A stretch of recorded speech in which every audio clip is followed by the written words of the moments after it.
Bismillahirrahmanirrahim. Assalamualaikum warahmatullahi wabarakatuh. Nama saya Muhammad Abdullah Arfan. Saya dari jurusan Ilmu Al-Quran Tafsir semester 4 kelas A. Di sini saya akan melanjutkan review buku dari yang berjudul The History of the Quranic Text dari karya Profesor Dr. Al-Azami MM. Bab 9 sampai bab 10. Bab 9 menjelaskan tentang sejarah ilmu tulisan Arab kuno. Nah, di sini ada beberapa subbab. Yang pertama itu ada latar belakang sejarah karakter bahasa Arab.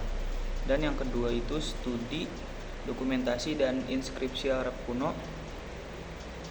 Untuk yang pertama, latar belakang sejarah karakter bahasa Arab menurut Dr. Jum telah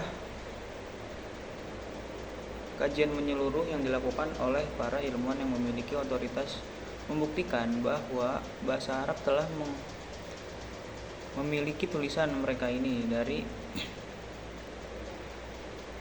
Di dalam masalah ini dia mengutip sejumlah ilmuwan seperti Abbott dan juga Wilkinson dalam menganalisis sebuah tulisan tangan mata uang dan manuskrip Muslim yang tertua dan dibandingkan dengan tulisan Arab sebelum Islam, kemudian setelah itu membandingkannya dengan tulisan Nabatean.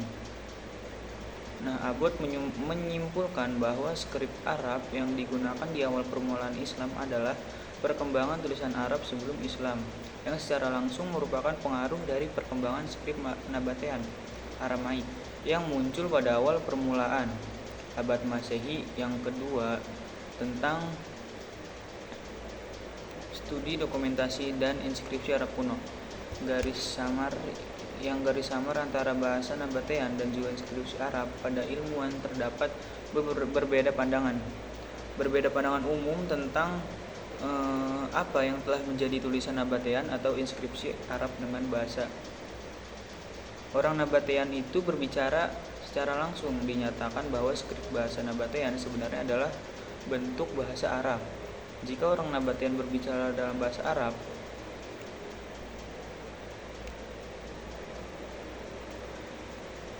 lantas siapa yang memberi nama bahasa Nabatean?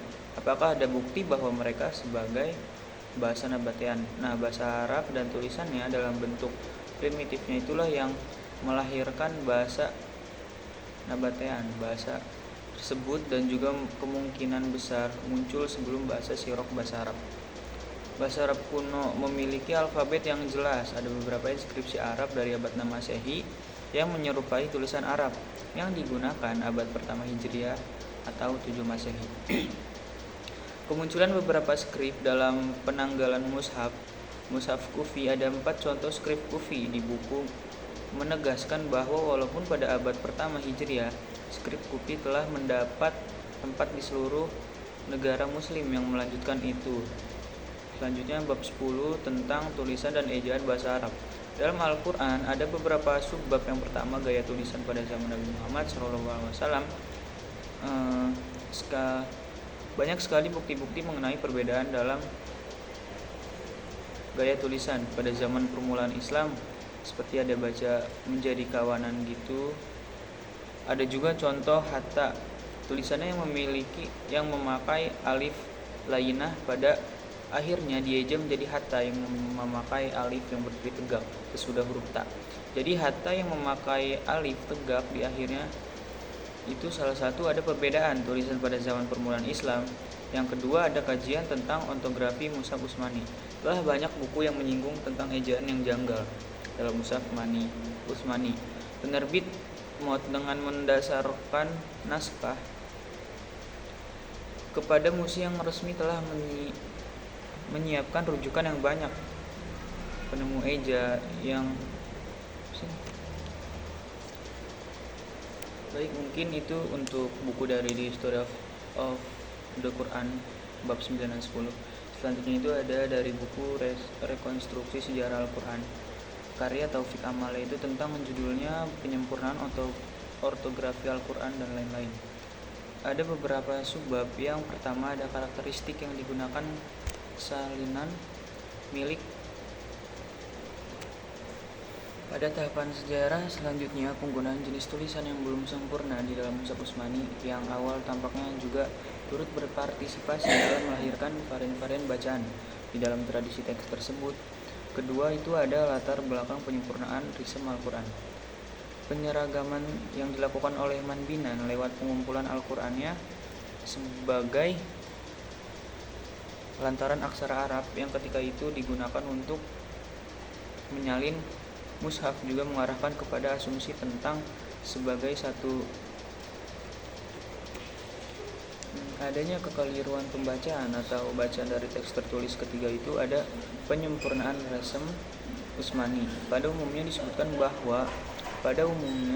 bahwa masa kekhalifahan Muawiyah bin Abu Sufyan, langkah tersebut mulai dilakukan Ziyad bin Samiyah yang ketika itu menjabat sebagai gubernur Basra, meminta kepada Abu Aswad agar menciptakan tanda-tanda baca dan membubuhkan ke dalam mushaf untuk menghindari berbagai kekeliruan bacaan yang ketika itu semakin masif. Nah, pada masa kekhalifahan Abbasiyah, tanda-tanda vokal yang diciptakan oleh Abu Aswad Adu Ali kemudian disempurnakan lebih jauh oleh Al-Khalil bin Ahmad, pakar bahasa Arab yang tinggal di Basrah dan merupakan sarjana pertama yang menyusun kamus bahasa Arab serta pengembang aturan-aturan persajakan.